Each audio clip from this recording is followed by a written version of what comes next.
Alors bonjour à vous, on va continuer notre travail. On a des études qui se suivent les unes les autres, qui s'accrochent les unes aux autres et qui nous permettent de construire un édifice cohérent.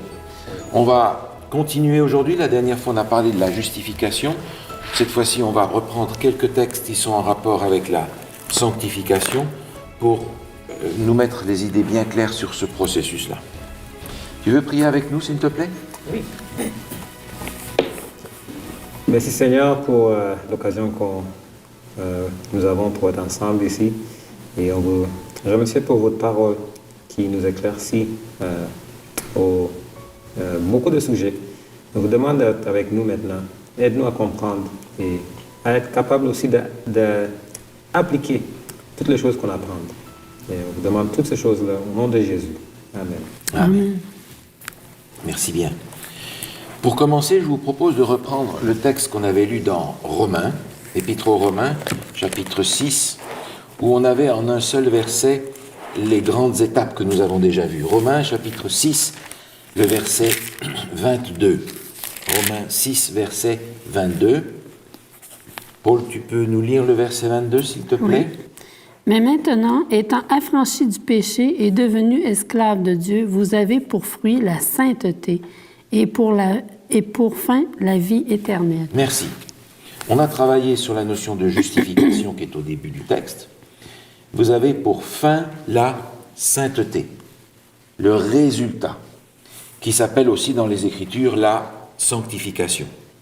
Alors un peu plus loin dans l'Épître aux Hébreux, l'auteur de l'Épître aux Hébreux, qui est de toute évidence l'apôtre Paul, en tout cas qui l'a inspiré, va nous dire ce qu'il en est au chapitre 12, Hébreux chapitre 12, verset 14. Je te laisse lire ça, Fred. Recherchez la paix avec tous et la sanctification sans laquelle personne ne verra le Seigneur. Merci. Très importante cette notion-là, parce qu'on pourrait être tenté de dire « Ah, fantastique, j'ai accepté Jésus, je suis sauvé, tout va bien, et je continue ma vie. » Mais il nous est dit ici que la sanctification est indispensable pour la vie éternelle. Je ne peux pas prendre un morceau qui me convient dans le plan de sauvetage et pas le reste. La sanctification sans laquelle personne ne verra le Seigneur. Donc c'est un élément constitutif de ce plan du salut dont je ne peux pas faire l'économie. Ça nous est rappelé aussi dans 1 Thessaloniciens. Vous revenez un petit peu en arrière, dans 1 Thessaloniciens 4, et c'est le verset 3. Paul, si tu veux bien nous le lire. Ce que Dieu veut, c'est votre sanctification. C'est que vous vous absteniez de l'impudicité. Il est question de marcher de progrès en progrès. On accepte Jésus à un moment particulier de notre vie, on est baptisé, ce sont des moments précis, et après commence ce processus de transformation. C'est une marche qui se fait aussi, et on l'a mentionné la dernière fois, par la foi. Dans l'Épître aux Colossiens, au chapitre 2, l'apôtre Paul va faire une comparaison qui nous aide à nous souvenir que nous ne sommes pas justifiés par la foi et sanctifiés par les œuvres. Colossiens chapitre 2, c'est le verset 6 et 7. Si tu veux bien nous lire ça. Ainsi donc, comme vous avez reçu le Seigneur Jésus-Christ, marchez en lui, étant enraciné et fondé en lui et affermi par la foi, d'après les instructions qui vous ont été données et abondées en action de grâce. Merci. De la même manière que vous avez reçu le Seigneur, par la foi, en acceptant le cadeau dont on a parlé, marchez maintenant en lui. Comment marcher? Enraciné, accroché par la foi à lui, de façon à ce que les fruits soient le résultat de la puissance de Dieu en nous. De la même manière que vous avez accepté Jésus par la foi, justification, acceptez maintenant aujourd'hui de marcher aussi par la foi en lui, parce que la transformation, c'est lui qui va la faire. On avait d'ailleurs vu la dernière fois ce texte dans 1 Thessaloniciens, où on était invité à être irréprochable pour le jour de Christ. Avec le verset suivant, celui qui vous a appelé est fidèle, et c'est lui qui le fera. Beaucoup de passages dans l'Écriture qui nous rappellent que nous ne sommes pas transformés par les œuvres, les efforts, tout ce que l'on va fabriquer, nous, pour y arriver, mais par le combat orienté dans la bonne direction pour maintenir un lien suffisamment fort pour que le courant passe, pour que l'Esprit de Dieu agisse et fasse le travail. On avait défini, vous vous en souvenez, le péché comme un fil électrique qui est coupé. Si le fil électrique est coupé, ça s'éteint. Si on raccommode les fils, ça s'allume. Et dans notre vie, ça va s'allumer si on a raccroché les fils et si on les garde raccrochés. Parce que je peux vivre ma vie chrétienne et reproduire le même processus. Et à la longue, perdre aussi mon salut, parce que j'ai perdu mon sauveur en route. D'où l'effort constant de garder le contact. Et c'est par ce contact que les fruits vont être portés. Jésus l'a expliqué avec une image de son temps dans l'Évangile selon Jean, au chapitre 15. Si tu veux bien, Paul, nous lire le verset 5. « Je suis le cep, vous êtes les sarments. Celui qui demeure en moi et en qui je demeure porte beaucoup de fruits, car sans moi, vous ne pouvez rien faire. » Merci. En tant qu'humain, on se rebiffe la compte parce qu'on dit « je suis capable de faire quelque chose ». Et le monde moderne nous dit « t'es capable, vas-y, affermis-toi, montre-toi, t'es capable ». La Bible nous dit « t'es pas capable ». Et t'es capable de faire rien. Et rien, c'est pas beaucoup. Pour nous faire comprendre que ce que nous faisons, pour lequel nous pouvons être fiers d'y être arrivés, de l'avoir fait, n'a aucune valeur si ce n'est pas fait accroché au cep. Demeurez. Je suis le cep, vous êtes les sarments. Autrement dit, je suis le tronc, vous êtes les branches. Celui qui demeure en moi, accroché au tronc, il va porter des fruits. Si la branche n'est pas accrochée au tronc, pas de fruits. Vous me suivez ? C'est ce même processus dont on parle qui consiste à rester accroché, à garder ce contact solide et vrai. Autrement dit, je ne serai capable de porter les fruits de la transformation que dans la mesure où le contact avec Jésus lui-même est un contact solide. L'arbre va porter ses fruits. Alors je peux faire une chose. Je peux aller sur cet arbre et y accrocher des fruits avec une ficelle. Ce n'est pas le fruit de la transformation que Dieu va opérer par son Saint-Esprit, qu'on peut comparer avec la sève de l'arbre, qui va aller jusqu'au bout de la branche, produire un vrai fruit. Et ce vrai fruit, c'est la transformation, la sanctification. Nous, cette idée constante de rester accroché au cep, rester accroché à l'arbre. Alors, on a ici ce texte où Jésus dit « Sans moi, vous ne pouvez rien faire ». Lisons maintenant un autre texte dans Philippiens. C'est l'apôtre Paul encore qui l'écrit. Philippiens, chapitre 4. Philippiens, chapitre 4. Tu veux bien nous lire le verset 13, s'il te plaît? Je puis tout par celui qui me fortifie. Non. D'un côté, Jésus dit, sans moi, vous ne pouvez rien faire. Et l'apôtre Paul écrit, je puis tout par celui qui me fortifie. Pas par moi-même, mais par celui qui me fortifie. Donc c'est pris dans un sens et dans l'autre pour dire exactement la même chose. Ouais. Donc le bien que je fais n'a de valeur que lorsque je suis poussé par le Saint-Esprit à agir de cette manière-là. Et l'apôtre Paul, dans l'Épître aux Corinthiens, va faire ce grand cantique, 1 Corinthiens 13, dit « Si j'ai pas l'amour, je peux faire 1000 affaires, ça sert à rien. » Il faudra qu'il y ait derrière cet amour, l'amour du Christ nous presse, l'apôtre Paul écrit. C'est cet amour pour Dieu qui nous fait agir, pas pour être sauvés, mais parce qu'il nous aime au point de nous avoir sauvés. Et ça fait toute une différence dans la mentalité et dans la paix que je peux avoir en moi-même. Nous avons lu la dernière fois ce texte, on va y revenir peut-être dans l'Épître aux Romains quelques instants. Épître aux Romains au chapitre 6, où il y a là une expression qui me paraît importante. Il était question là du baptême, de l'acceptation de Jésus, de mourir avec lui. On va simplement relire le verset 4, si tu veux nous lire le verset 4, Paul. Nous avons donc été ensevelis avec lui par le baptême en sa mort, afin que comme Christ est ressuscité des morts par la gloire du Père, de même nous aussi nous marchions en nouveauté de vie. En nouveauté de vie. Parce que nous sommes morts et ressuscités en Jésus-Christ, alors nous vivons une vie nouvelle.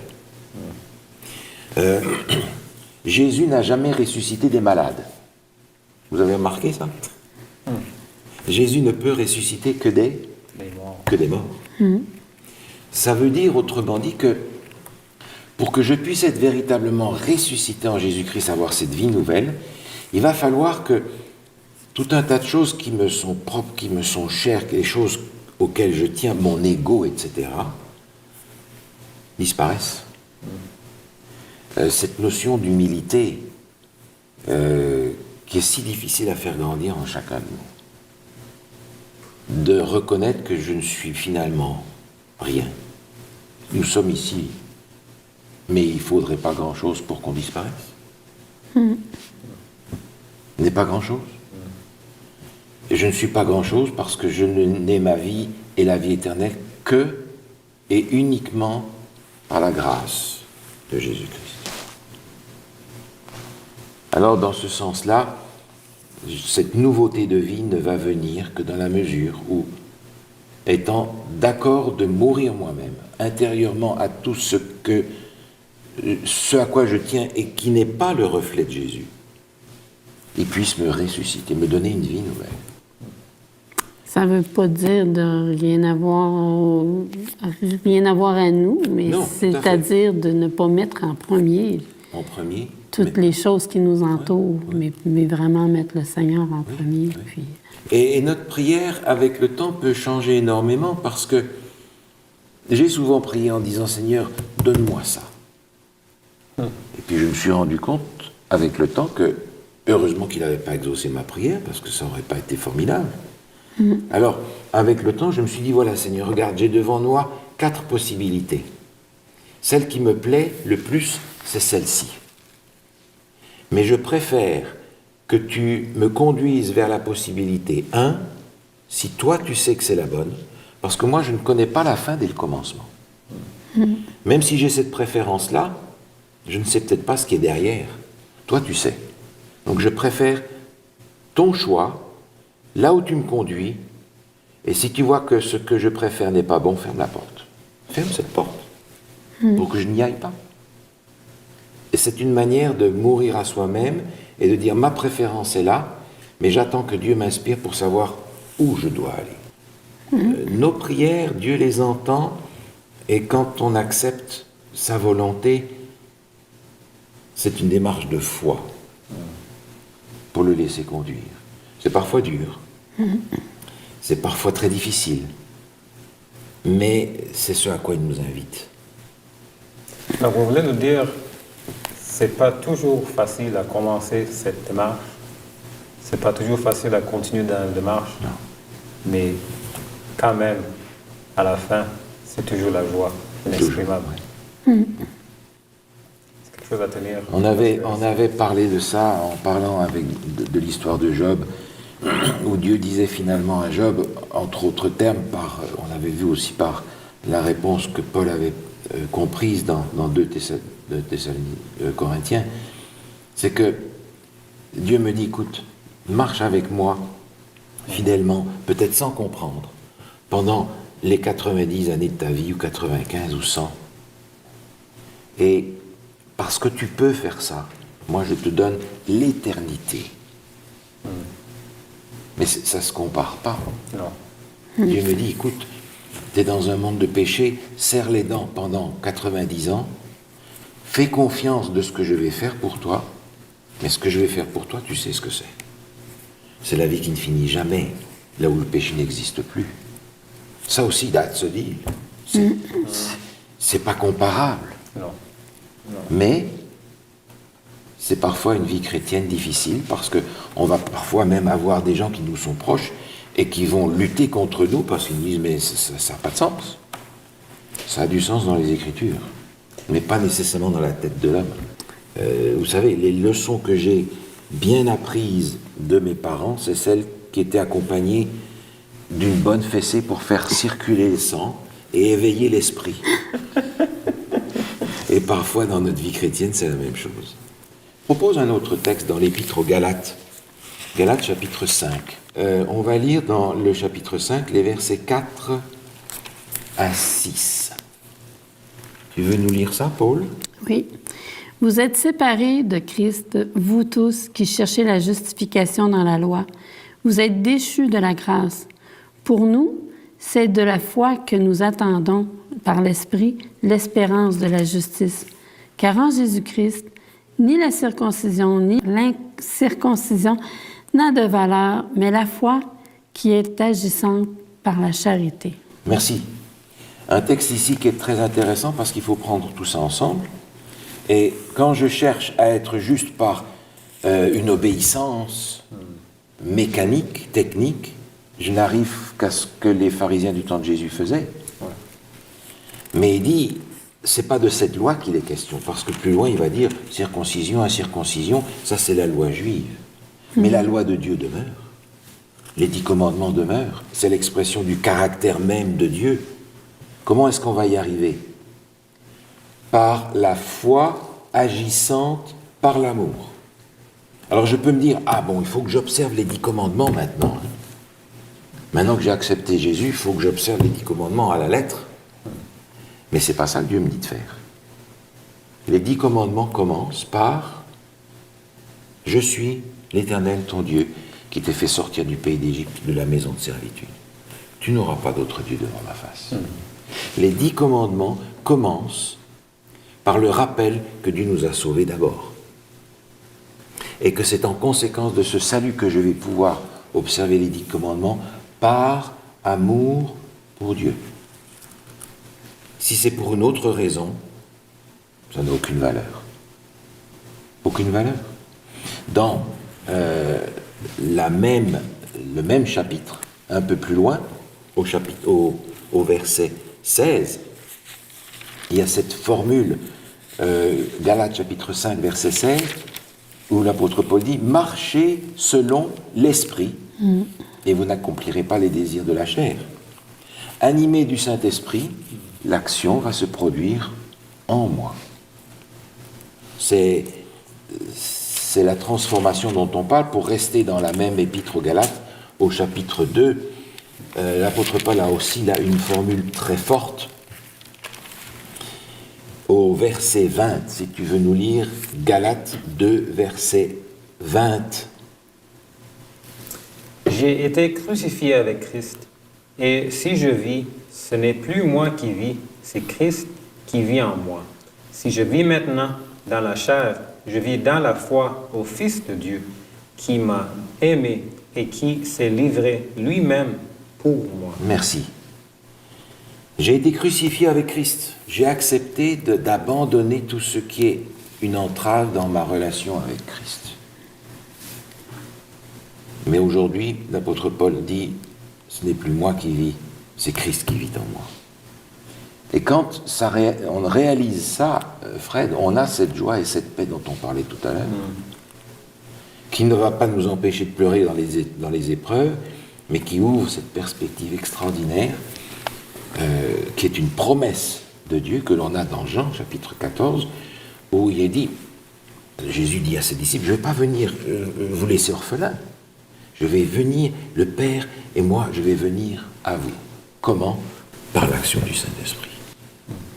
Et c'est à partir de là que notre vie, tout d'un coup, prend une dimension différente, où nos goûts vont changer, nos valeurs vont changer. Ce qui pour nous est important va perdre sa valeur parce qu'on a devant nous quelque chose d'infiniment plus valable et important à mettre dans notre perspective d'avenir. La sanctification par la foi, c'est ce développement dont on a parlé qui est nécessaire, qui est important parce qu'il fait partie de l'ensemble du plan que Dieu a mis en place pour nous permettre d'arriver à la glorification, à la vie éternelle.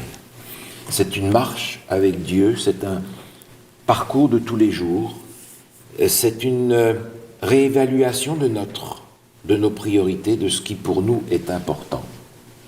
Et c'est progressivement la manière dont nous pouvons suivre ses traces et lui ressembler. Puis la prière est très importante là-dedans. Et c'est par la prière que je vais, par la foi, recevoir ce que Dieu veut me donner. Je me réjouis de ce que le Seigneur accomplisse ça en moi. J'ai envie de lui dire, dépêche-toi, mais il me répond, mais dépêche-toi d'ouvrir la porte. C'est finalement ça. Pour que le Seigneur, lorsqu'il revient, soit vraiment celui que nous attendons, que nous avons côtoyé tous les jours, à qui nous avons parlé tous les jours dans la prière, qui a répondu dans notre vie de mille et une manières. Nous sommes dans cet apprentissage.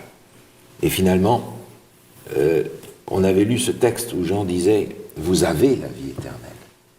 Parce que nous sommes déjà dans cet apprentissage de la vie éternelle, que l'on passe par la mort ou pas, ça continuera de la même manière. Alors on va prier que le Seigneur nous accorde d'être pleinement ouverts à son influence et à sa transformation. Seigneur notre Dieu, nous avons besoin de toi parce que sans toi nous ne pouvons rien faire. Et nous nous en sommes rendus compte, Seigneur, combien de fois nous avons couru tout seuls pour pouvoir faire nous-mêmes comme les enfants qui veulent se débrouiller tout seuls et qui tombent et que leur père doit venir prendre dans ses bras pour les consoler. Tu as fait ça souvent, Seigneur.